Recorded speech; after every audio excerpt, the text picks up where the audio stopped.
living Jesus. Praise the Lord. That's better. First and foremost, I would like to appreciate the senior pastor for this opportunity, and also all the council members, the leaders, the deaconess and the deacons for this great opportunity. I'm not taking this for granted. I want to say God bless you, sir. God bless you, Maz, for this great privilege that you have given to me. Because we all, everybody needs to thank Pastor, because it takes a leader who really love the heart of his member to do this. It goes a long way. It shows that Pastor really got us in mind. He has us in mind.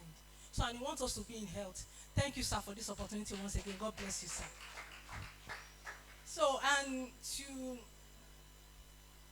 the reason why I'm here, most of them maybe will be thinking, maybe who is this person? Is she a medical doctor? Is she a nurse? So I want to help us with our curiosity. So I'll just do a short introduction of what I do. My name is Agboola, as Pastor has said, known as Alo Ageless Word. I'm a nutritionist, a wellness enthusiast, and a fitness coach. My passion for natural health drives me to seek the true knowledge and to educate people on alternative health solutions, which is lifestyle adjustment that are safe and effective. So my work is to make you not to sick. That's my profession. So I'm here to make sure that you don't fall sick. I believe that you don't have to go to the hospital. You can stay 10 years, 20 years without visiting the hospital. So it's possible. So it just has to do with the way we live our life. So I'm here to talk about endometriosis and adenomyosis. How can we manage this? Because I can say that 70% of women experience this. That's the truth. This class is going to be an interactive class. 70% of women experience this. Because I also experienced this while growing up. So that's why I'm able to key into this topic to be able to talk about it. Because it's something that I've been through. So I want everybody to also learn how we can actually manage it, so that it doesn't escalate beyond measure. So I'll first of all, I will talk about what is endometriosis. We all need to know. And also the teenagers, please, you all need to listen attentively, because this actually, when it comes to endometriosis, it has to do with the teenagers. When you get to the puberty age, when you start your menstruation, what are the things that you go through when you start your menstruation? I remember when I started my menstruation then, we have been taught in school, we did integrated science, right? Hello, teenagers. So we moved to doing biology. That's from SS, right? So we were taught about our puberty age and all those things that you experience when you get to puberty age and all those things. So when the first day I saw my menstruation, I ran to my mom. I said, Mom, see what I saw, see blood. And the next thing my mom told me is that, from now, don't allow any man to touch you, or else you get pregnant. And, that thing, I was like, I'll get pregnant. So from that day, anywhere I go, don't touch me, don't touch me. So, that was the mentality I have. But I understand why she says so, because, at that age, a lot of things comes in, because your body system change. You begin to react to it. In fact, a lot of people, I've seen cases whereby a teenager now, having that urge to have sex. So a lot of things happen at that age. So that's why parents will all have work to do. And this endometriosis comes with severe pain. It comes with serious pain. I remember then, when my menstruation comes, if I'm in school, I have to come back home. In fact, I will come and I will be rolling on the floor. Serious pain. The pain will hold you. It was not when I gave birth. And I realized that pain with childbearing is the same thing. It's almost the same thing, because you are feeling that pain from your back. It will be as if you won't be able to stand, you won't be able to sit, you cannot sleep, you are just restless. That's the case. You'll be restless. So, and I've seen a lot of people, even women after giving birth still have menstrual pain. Do you agree with me? There are some that still have menstrual pain. Or even after giving, they'll tell you that when you give birth, it will go. It's a lie. It will not. Because of this case called endometriosis. So I want us to look into together, what is endometriosis? Okay. Sorry.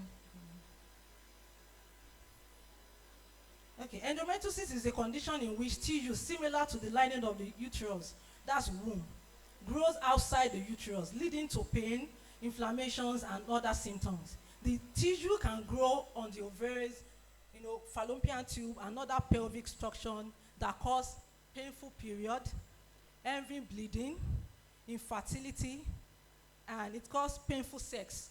Some people feel pain when they're having sex with their husband. It's as a result of endometriosis and bowel and urinary problem later. So that's what we are here to look into. How can we manage this? You know, a lot of women pass through this and they don't know. And this, if it's not well taken care of, you see that this endometriosis and fibroid, they are related sort of. Their symptoms are similar. Their symptoms are similar. So that's why you see some women, when they don't take care of it, it will lead to different health challenges, even to infertility. Later that they won't give birth. You see, they'll be running from pole to looking for a child. But because they don't have knowledge, because I realize that in this part of the world, people don't really make noise about it. With except recently that an NGO just started making noise about it. That we really need to educate a lot of people, because this woman, the owner of the NGO, is also experiences while she was young. So we really need to educate a lot of women about this thing, because it's really affecting them and they don't know. People will think that, okay, the reason why they don't have, because then they'll tell you that when you feel pain, it's because you eat too much of sugar, you take too much of sugary thing. That's not the reason. Most cases is not. It's as a result of this. Though lifestyle adjustment has to come in, because you need to abstain from some things. You need to begin to adjust your life on what you eat, how you combine your food, the balanced diet and everything. All these things is very important when it comes to how you want to manage endometriosis. So as I said earlier, it comes with painful sex. It comes with infertility later in life if it's not well managed. It comes with heavy bleeding and also painful period. You know, when those people that have endometriosis start their period, it's like hell. You know, the pain is always severe. And the pain can be for hours. Even when you take the painkiller, the pain will not go at once. It will still take some hours before the pain goes. Throughout that day, you'll be restless. You won't be able to do anything. In fact, to eat will be a problem. You won't be able to do anything. For that day, you are just restless. So, you know, this thing, it just continued like that for 1 year, 2 years, 3 years, you know, like that till somebody gave birth. You know, and a lot of women pass through this. You know, this is not even childbearing pain. We know how it is. Not to not talk of the pain that comes every month, in out, in. I remember that my mom would pray, because she's a deaconess in church, in CAC, so she would pray inside water and give it to me to drink. And you know, the beautiful part of it is that it works. To some extent, it works. But me, I don't really. I say, oh, water again. Water cannot do anything. You say, just take it, because they don't have that knowledge. Just take the water. Pray. Just take. Sometimes you will go to the church, go and take water from the altar, you know, CAC now, they believe in water. So they will go and take water and say, take, but you use it to bathe. But the pain still continues. The next month, the pain will still come.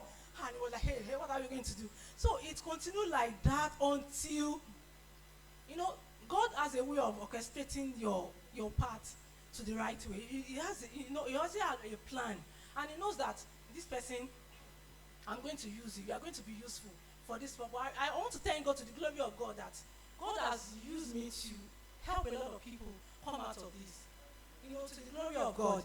Because God, I don't know, maybe I went through that, because left to me, I don't want to become an health person. In fact, normally I was supposed to go for nursing, but I say, no, because I can't stand blood. So my empathy will not allow me to it, so I can't. So I said, okay, let me just be on this part of awareness, just to educate people not to forsake and all these things. So I said, it's better to be on this path, because a lot of women, you know, because out of ignorance, you know, we pass through a lot of pain that we're not supposed to pass through as women. Women sacrifice a lot, a whole lot. Is it the menstruation period I want to talk about every month? Blood is just coming up and you don't know. Sometimes I think I say, wow, is it how we're going to continue blood all the time? You know, there are some. In fact, I remember then, there was a time I went to one of my auntie's church, and they were like, if you are menstruating, you cannot enter church. I said, hey, women, which kind of trouble be this? So is it a crime to be a woman? You know, that's the kind of thing that women face. They will tell you that if you're a woman, if you are menstruating, you can't climb the altar. I remember in CAC then, women can't even climb the altar in CAC. I remember now that I'm even on the altar. Then you can't even go near it. So women will pass through a lot. And so moving forward, I want to talk about what is tissue. It's a group of similar cells that perform specific functions in the body system. You know, this tissue is part of our immune system. And I want to specifically talk about the immune system. This is going to help us to deal with endometriosis. Then also moving forward is tissue is also part of the network of immune system, as I said earlier. We have the cells. You know, we can't go into detail because of the time. What is the immune system? It's a combination, it's a complex network of cells, tissues, organs that work together to defend the body against infection, disease, harmful substances. So these are the immune system. They help us. You know, the reason we are standing here today, whatever that wants to affect our body system, the work of the immune system is to attack it, is to defend. That's their work, and that's why we always need to fortify our immune system. Because when the immune system is weak, the body system, it will affect, just like an army that is on the battlefield. Fighting, you know, the fight is to defend these people so that the war will not come to their land. So when the army is fighting and fighting and fighting, and it's only one fighting, it will get to a time. It will be weak. So it won't be able to fight again. That's the same thing about our immune system. When the immune system fights and fights and fights, and there's nothing we are doing to fortify that immune system, to replenish it, we will see that the immune system also will begin to be affected. It will become weak. And when the immune system is weak, the body, it won't be able to defend anything that wants to attack the body system. And that's when a lot of health challenges will begin to set in. Fibroid will set in, infertility, diabetes, and hypertension, and all those things begin to come in. Why? Because the immune system is weak. So that's why all the time that's why we all need to read. Everybody, when it comes to our health in this age that we have right now, everybody is a reader. We all need to learn about our health. If it's not for anything, about our health, we all need to learn. What are the symptoms of endometriosis? Painful cramping similar to menstrual cramp, long-time lower back pain and pelvic pain, period lasting longer than 7 days, heavy menstrual bleeding, bowel urinary problem, fatigue, pain during sex, and so forth and so forth, and difficulty becoming pregnant. So, okay, I'm just trying to run because of time. So let's quickly talk about the oral hygiene that we need to do as teenagers, as women when we are menstruating. I remember then, when we were in school, a lot of people could not afford always. They could not afford pad. They would use clothes. Those things are not good because it comes with infection. And we know that women, we are prone to infections. We have old all over us. So we have to be very careful what we use when we are menstruating. It's very important. So please, God will continue to bless us as parents. Let's try as much as possible to buy always ultra for our teenagers when they are menstruating. Don't allow them to use clothes. And when their period comes, please, let's monitor them. It's very important. We need to monitor them from the first day to the last day. Make sure that they practice their oral hygiene. It's very important. Like, for instance, let them change their pad often, at least 4 times. I know it's not easy, but let them change because it depends on the how heavy the bleeding is, how heavy. So it depends on the heavy. So at least 3 to 4 times a day. Let them change. Then also let them go to toilet to wash their private part with water often. Because as the blood is coming out, there's no way sometimes you feel irritated. So at that time, it's telling you that you need to go and clean up. Go to the toilet, clean up, then change your pad again. Then also when they are doing their menstruation, let them eat healthy. It's very, so that they don't look agile, they don't look like their skin doesn't come dry. I remember then when I started I will become lean. People will say, otutiloyo, yeah, to fellowship. You know, I get those things a lot. And when I go back to my mom, I say, Mom, you see what they are saying. My mom said, don't mind them. You don't mind them. My mom would encourage me. I say, So every month I'll become lean. Me, I don't really have body before. So I'll now become lean, looking haggard. My skin will be dry. I'll become sick. And people will like, you know, people will say a lot of things. You get ridiculed. People will talk, that's the kind of environment we find ourselves. People will talk down on you, not knowing what you're going through at that time. Because they don't have the knowledge about it. So, and I remember it's only me that I really have that pain. And instead my mom. My mom told me that when she was growing up, because it's hereditary, it can be passed from the parents to child. So my mom told me when she was young, she do feel menstrual pain. So I think that's the reason why I was the only one among our children that has that. So I thank God today that God helped me to be able to manage it, to be able to get rid of it permanently. Even before I even got married, the pain gone. I have my menstruation without pain. After giving birth, no pain. I thank God because God really helped me. So, and that's why I'm here today. As I said earlier, that when it comes to your oral hygiene, it's very important. Make sure that you are neat. Don't expose yourself. Some people, I remember when they are menstruating, they'll be telling their friend, I'm on my period. Why are you telling you don't need to tell anybody. It has to, let it stay with you. Do you understand? Teenagers, I'm talking to teenagers now. You don't have to tell anybody. The only person that should know is your parent. Yes, mommy, my period has come, and mommy will be able to help you. Okay, you need to get this, you need to get that. Your oral hygiene, you need to, it's only mommy that needs to know. Only mommy, not and daddy, probably. If daddy is available at that time, you can tell daddy. But most time, we are always with our parents, so we are more close to mommy than daddy in most cases. So because daddy must have gone to work, and so you have to tell mommy, okay, my period has come. Mommy will know what to do. The pad you are going to use. Then make sure that you wash regularly. Change your pad. Not a case whereby the period will stain your clothes, and somebody outside will not be telling you that your clothes is stained. No, you shouldn't go to that level. I remember when I menstruated, I would be checking like this because I don't want my clothes to be stained. So even as adults, you still check especially when you wear a cloth that is transparent. You still want to check if you're on your period because you will not be comfortable because you know that it won't be good when somebody says, auntie, your clothes is stained. No, it's embarrassing. So if you know that you always have heavy bleeding, make sure you even double your pad when you are going. Now you know that where you are going is going to be a long journey. Double the pad to avoid being stained. I hope you get that, teenagers. So moving forward, let's quickly talk about endometriosis. So endometriosis and endometriosis, they are almost the same thing because it still affects women, and that has to do with it affects the age of when you are getting to the age of giving birth. That's from 35 to 50. So it only stops when you've entered menopause. So that means that from teenager age, maybe when you start we have a lot of teenagers that start menstruation at 12 now. Some even start at 11. I remember when I started my own, I was 15. But everything is changing now. So everything is changing. So people now start earlier. Now imagine somebody that have endometriosis. You now have to go through pain from 12 years old till when you are 50. No. Every month, in, out, every month. Some even lead to fibroid. Some can lead to fibroid if it's not well taken care of. And fibroid is not easy to manage. You want to manage fibroid, you will spend money. It costs you a lot. A whole lot. And people will see you and they'll say, what is wrong with you? You'll be looking like the problem of the whole world is on. So have cases like that I manage, that I help them to manage. Fibroid is not easy. There was even one case of a woman. This woman is 50 years. She has fibroid. She has not given birth before. She gave birth once. The baby died. That's a long time when she was in secondary school.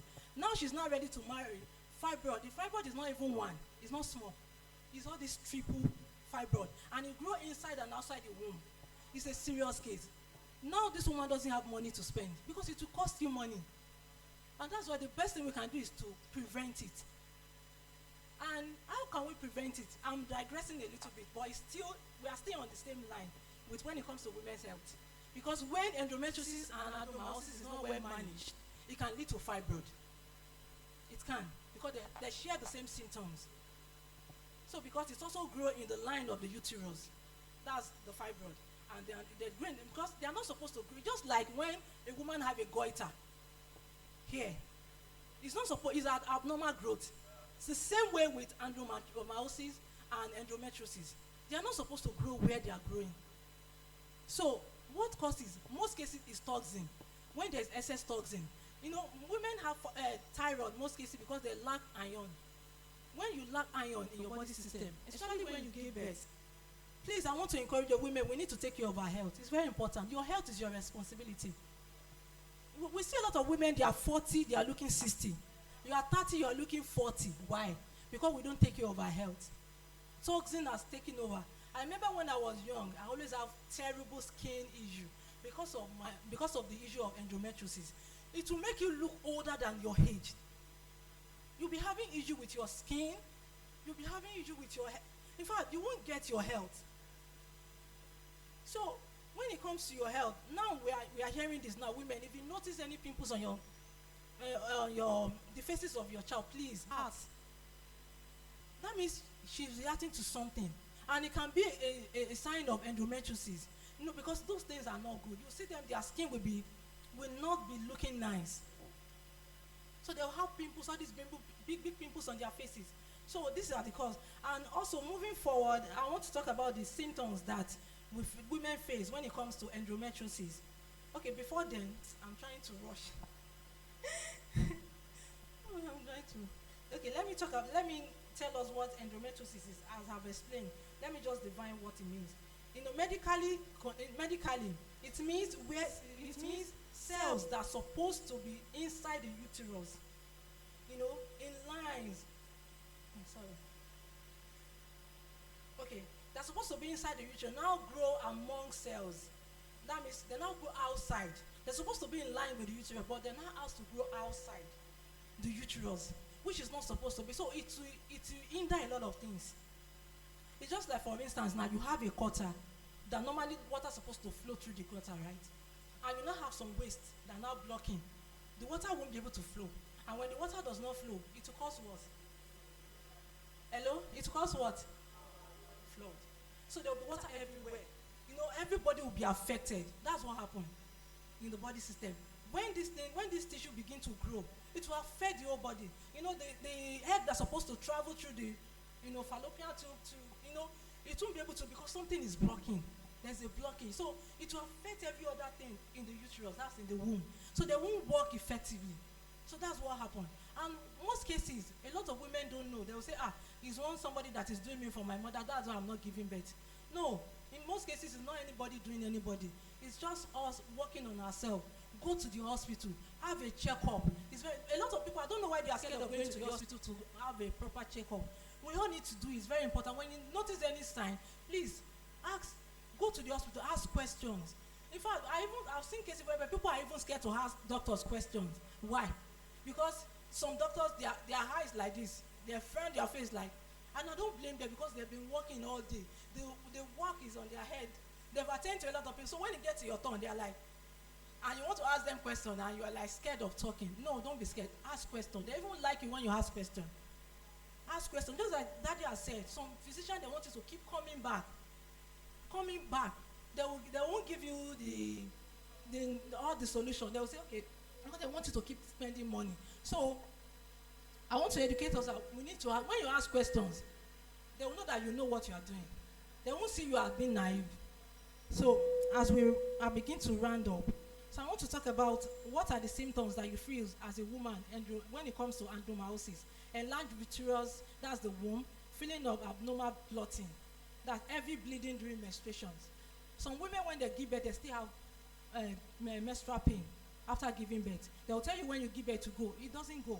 You still see them, they're still having pain in and until you get to menopause. That's when even when you get to menopause, some people, when they are going through that pain, they've used different means. Take a lot of things, eat this, eat that. So when you now get to that menopause age, instead of that pain to now stop, all these things that they've used, all the precaution, it will now begin to come back, and the pain will now continue again. And they will now begin to have complications with their health. So when you get to menopause, they will now say, okay, menopause symptoms. They now begin to have different complications, health issues. They'll be moving from one hospital to another because of all the things that they've used preventing this infection. So what are the complications?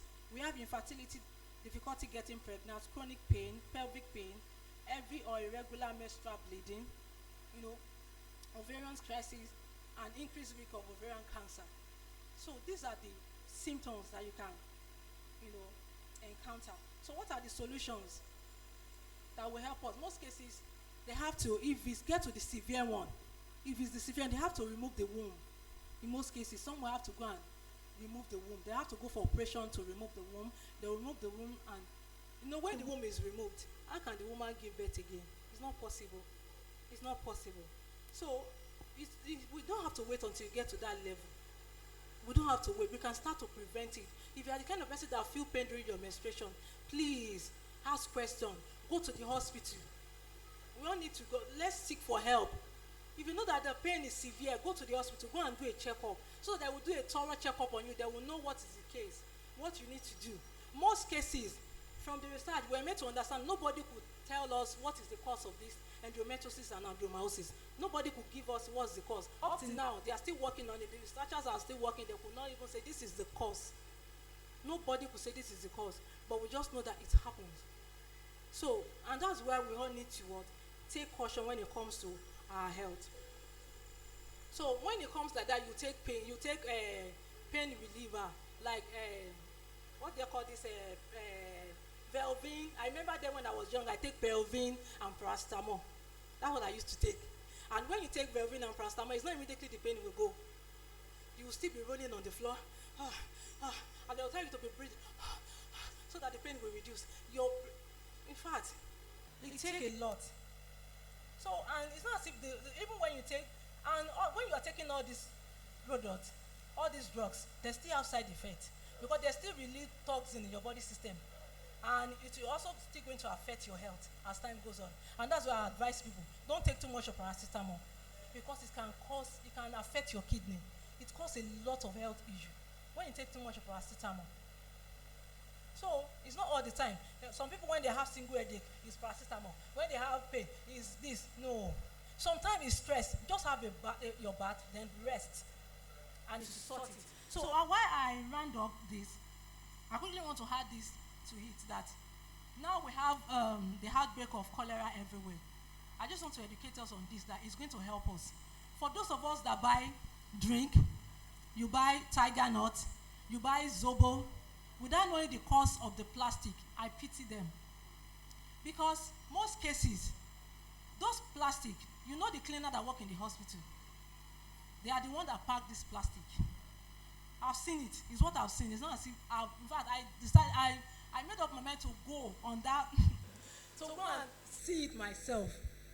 They will pack it. They use a side hustle. They call it side hustle. So they will pack this plastic and go and sell to people that sell zobo. And most cases, this plastic has been used for some people that have health issues. Some people even spit inside the plastic, and they will wash it, and they will go and give it to people that sell zobo, and you will buy and drink. And you're now wondering why people having cholera, why they have what did they call this? This cough. What's it called? Tuberculosis. Thank you. Tuberculosis. It keeps increasing every day because people don't know. People love to buy cheap things. If you want to drink zobo, go and buy your own bottled water. Give it to the person to sell it inside. That is when the person is. I have a woman that does zobo in my area. I buy bottled water. I give it to the woman. Oh yeah, if you are doing, don't sell inside your own bottle. Sell here in my own bottle. And the day I noticed that the woman is no more neat, I stopped buying. Because when it comes to my health, I don't joke with it.